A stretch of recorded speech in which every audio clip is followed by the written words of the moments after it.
আসসালামু আলাইকুম সুপ্রিয় এইচএসসি 2025 ব্যাচের শিক্ষার্থীরা, আজকে আমি তোমাদের ফিন্যান্স ব্যাংকিং দ্বিতীয় পত্রের ফাইনাল সাজেশন নিয়ে হাজির হয়েছি। এই সাজেশনটি কোনো স্পেসিফিক বোর্ডের জন্য না, সকল কলেজের সকল বোর্ডের শিক্ষার্থীরা এই সাজেশনটি ফলো করতে পারবে। এটি মূলত যারা একটু তুলনামূলক কম পড়াশোনা করে ভালো একটা রেজাল্ট করতে চাও, এ প্লাস পেতে চাও, তাদের জন্য খুবই কার্যকর হবে বলে আমি আশা করছি। সো অনুরোধ থাকবে ভিডিওটি না টেনে পুরোটা দেখার জন্য, কারণ আজকে আমি তোমাদের সৃজনশীল বহু নির্বাচনী কীভাবে কী পড়তে হবে, কোন সিস্টেমে পড়তে হবে, সমস্ত কিছু তোমাদেরকে দেখিয়ে দিব। সো প্রথমত তোমাদের মানবন্টন ও পাস মার্ক নিয়ে একটু কথা বলি। তোমাদের এখানে সৃজনশীল 11টি প্রশ্ন দেওয়া থাকবে, 60টি প্রশ্নের উত্তর দিতে হবে। বহু নির্বাচনে 30টি প্রশ্ন থেকে 30টি দিতে হবে। সৃজনশীলে 70 মার্কে 23-এ পাস, বহু নির্বাচনীতে 30-এ 10-এ পাস, অর্থাৎ টোটাল মার্কের 1/3 বা 1/3 মার্ক যদি তুমি পাইতে পারো তাহলে তুমি পাস করতে পারবা। সো প্রথমে আমরা সৃজনশীল সাজেশনটা দেখব, তারপরে এমসিকিউ পার্টটা নিয়ে কথা বলবো, এবং সাজেশন দেখার পরে আমি একটা সিস্টেম তোমাদেরকে শিখিয়ে দিব। এই সিস্টেমে তুমি যদি সাজেশনটা কিংবা সিলেবাসটা শেষ করতে পারো তাহলে তোমাকে যে কোনো ধরনের কোয়েশ্চেন তোমাকে করা হোক না কেন, কোনোভাবে তোমাকে কেউ আটকাতে পারবে না, অর্থাৎ তুমি আনসার করতে পারবা বলে আমি আশা করছি। সো প্রথমে সাজেশনটা দেখি। তোমরা জানো ইতিমধ্যে যে তোমাদের 2025 সালের যে এইচএসসি পরীক্ষাটি সেটি শর্ট সিলেবাসে নেওয়া হবে। যারা এখনও শর্ট সিলেবাস দেখো নাই তাদেরকে বলবো যে আমি এই ভিডিওর ডেসক্রিপশনে শর্ট সিলেবাসের ভিডিওর লিঙ্ক আমি দিয়ে দিব। ওইখানে যদি তুমি যাও ওই ভিডিওতে, তাইলে শর্ট সিলেবাসটা ডাউনলোডও করতে পারবা, আবার শর্ট সিলেবাস রিলেটেড বিস্তারিত তথ্য জানতে পারবা বলে আমি আশা করছি। সো ওই ভিডিওটা দেখে আসার অনুরোধ থাকবে। সো আচ্ছা, শর্ট সিলেবাস অনুযায়ী তোমাদের এই কয়েকটা চ্যাপ্টার রয়েছে। সো এই কয়েকটা চ্যাপ্টারের প্রথম চ্যাপ্টারটা হচ্ছে অধ্যায় 1, অধ্যায় 2, 4, 6, 9, 10, 11।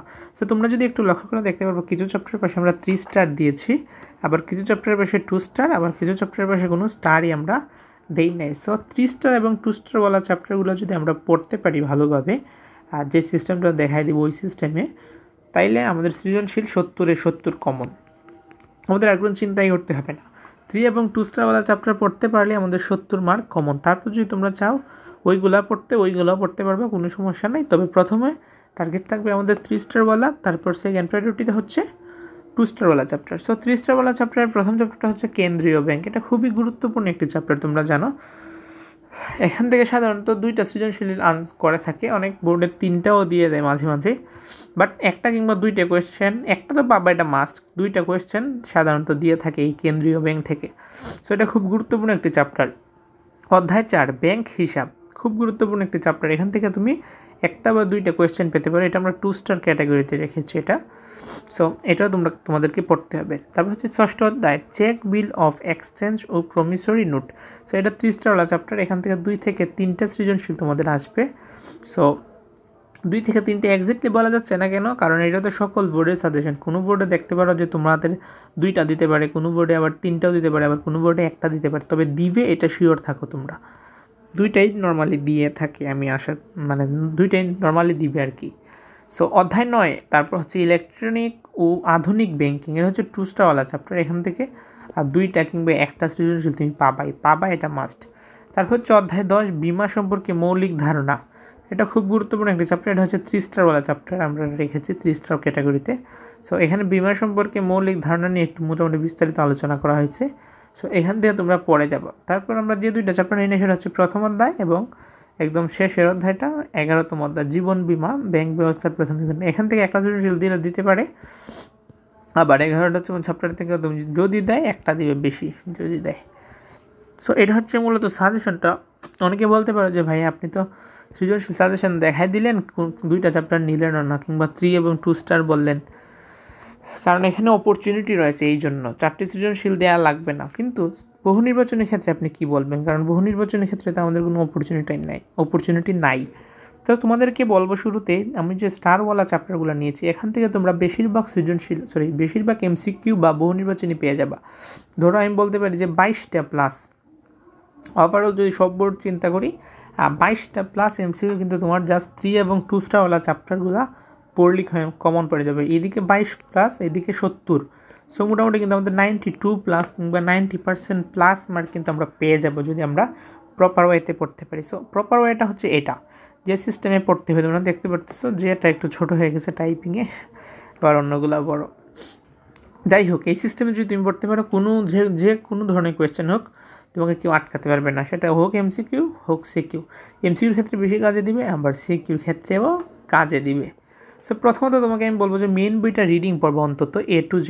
প্রথমে তোমাকে এই মেন বইটা পড়তে হবে। যত গাইড সাপ্লিমেন্ট যাই করো না কেন, শুরুর দিকে আমাদের টার্গেট থাকবে হচ্ছে মেন বই, কারণ মেন বই থেকেই কিন্তু মূলত প্রশ্নগুলো করা হবে, মেন বই বেসড কোয়েশ্চেন করা হবে। সো মেন বইয়ের অন্তত A to Z একবার হলেও রিডিং দিয়ে যাবা। তারপরে গাইড পড়বা, সাপ্লিমেন্ট পড়বা, বিগত সালের বোর্ড প্রশ্ন এটা গাইডে পেয়ে যাবা, সাপ্লিমেন্টেও পেয়ে যাবা। সো বিগত সালের বোর্ড প্রশ্ন যে থাকবে না, এখান থেকে তোমরা যখন বোর্ড প্রশ্ন সলভ করবা এমসিকিউ এবং সিকিউ, কিছু টপিক দেখবা যে টপিকগুলো থেকে বেশি কোয়েশ্চেন আসতেছে। সিকিউর ক্ষেত্রে এই জিনিসটা দেখবা যে একটা চ্যাপ্টারে 2টা বা 3টা বা একটা টপিক থেকে বেশি কোয়েশ্চেন আসতেছে। সো ওই টপিকগুলো তুমি কী করবা, একদম গাইডে দাগায় ফেলবা। সরি ভুল বলছি, মেন বইয়ে দাগায় ফেলবা, গাইডে কেন দাগাবা, মেন বইয়ে দাগায় ফেলবা। তখন তুমি যখন মেন বইটা খুলবা পরীক্ষার আগের রাত কিংবা পরীক্ষার দিন সকালে, তখন তুমি মেন বইটা খুলে কিন্তু তোমার প্রথম নজর যাবে দাগানো জিনিসগুলায়।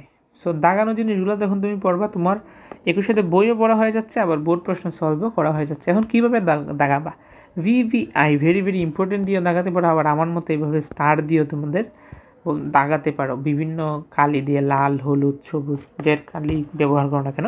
লাল কালি বইয়ে ব্যবহার করলে সমস্যা নাই, তবে খাতায় পরীক্ষার হলে ব্যবহার করলে সমস্যা। সো বিগত সালে বোর্ড প্রশ্ন সলভ করবা। এখানে আমি বলতেছি যে 18 থেকে 24 অন্তত বিগত 60টা বছরের সকল বোর্ড সলভ করার কথা বলবো।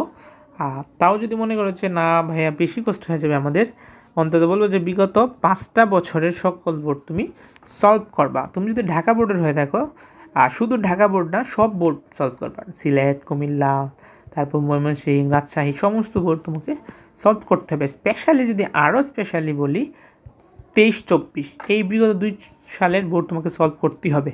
কেন করতে হবে, কেন এই 2 বছরেরটা বেশি আমি জোর দিচ্ছি, কারণ তোমাদের যে সিলেবাসে পরীক্ষা হয়েছিল মানে হবে, তোমাদের বড় ভাই আপুদের 23-24 সালে যারা পরীক্ষা দিয়েছে তাদেরও সেম সিলেবাসেই পরীক্ষা হয়েছে আর কি। সো তোমার বুঝতেই পারতেছো খুবই গুরুত্বপূর্ণ কিন্তু এই 2 বছরের সকল বোর্ড। সো বোর্ড প্রশ্ন প্রথমে মেন বই পড়বা, বোর্ড প্রশ্ন সলভ করবা। বোর্ড প্রশ্ন সলভ করা শেষ হয়ে যাবে যখন এমসিকিউ এবং সিকিউ বোধ, তখন আসবা টেস্ট পেপারে। টেস্ট পেপার এখনও মেবি বের হয় না, যখন বের হবে তখন টেস্ট পেপারে তুমি এমসিকিউ এবং সিকিউ সলভ করতে পারো। তোমার যে বোর্ডের আছো সেই বোর্ডের ভালো ভালো কলেজের কিংবা ঢাকা বোর্ডের ভালো ভালো কলেজের তুমি সলভ করতে পারো। তারপর হচ্ছে আরেকটা বিষয়, মডেল টেস্টের পরীক্ষা। অনেকে আসো যে ভাইয়া বলো যে আমি তো 60টা সৃজনশীল ভাইয়া পারি, 70ই পারি, আপনি বলছেন যে কমনও আসছে, কিন্তু আমি তো লেখা শেষ করতে পারি না 60টা সৃজনশীল। সো এরকম কোনো মন্ত্র কিংবা কোনো কিছু নাই যেটা পড়লে তুমি 60টা সৃজনশীল লিখে ফেলবে 2.5 ঘন্টার মধ্যে। সো কিছু টিপস রয়েছে কিংবা কিছু কার্যক্রম রয়েছে যেগুলো যদি তুমি করো তাহলে তুমি 60টা সৃজনশীল মানে লিখতে পারবে সময় মতো। সো প্রথমে যে বিষয়টা সেটা হচ্ছে তোমার প্রশ্ন কমন পড়তে হবে। অনেকে অনেক সাজেশন দেয়, কিন্তু আমি বলবো যে প্রশ্ন কমন পড়তে হবে, কারণ প্রশ্ন যদি কমন না পড়ে তাইলে তুমি ডানে থাকাবা একবার, বামে থাকাবা, দেন চিন্তা করবা, তখন কিন্তু সময় চলে যাবে। সো প্রশ্ন যদি কমন পড়ে তুমি জাস্ট কমন পড়ার সাথে সাথে দেখার সাথে সাথে লেখা শুরু করে ফেলতে পারবা। সো প্রশ্ন কমন পড়াটা খুব জরুরি। সেক্ষেত্রে তোমাকে এই সিস্টেমটা ফলো করে, এই সাজেশনটা ফলো করে পড়াশোনা করতে হবে। প্রথমত এই 60টা সৃজনশীল লেখার প্রথম যে স্টেপটা, আর সেকেন্ড যে স্টেপটা সেটা হচ্ছে প্র্যাকটিস। তোমাকে প্র্যাকটিস করতে হবে। তুমি যখন মেন বই আর দেন এই সিস্টেমে সব কিছু শেষ করবা, সাজেশন, সিলেবাস, লাস্টে এসে একটা চ্যাপ্টার শেষ করে এটা করতে পারো।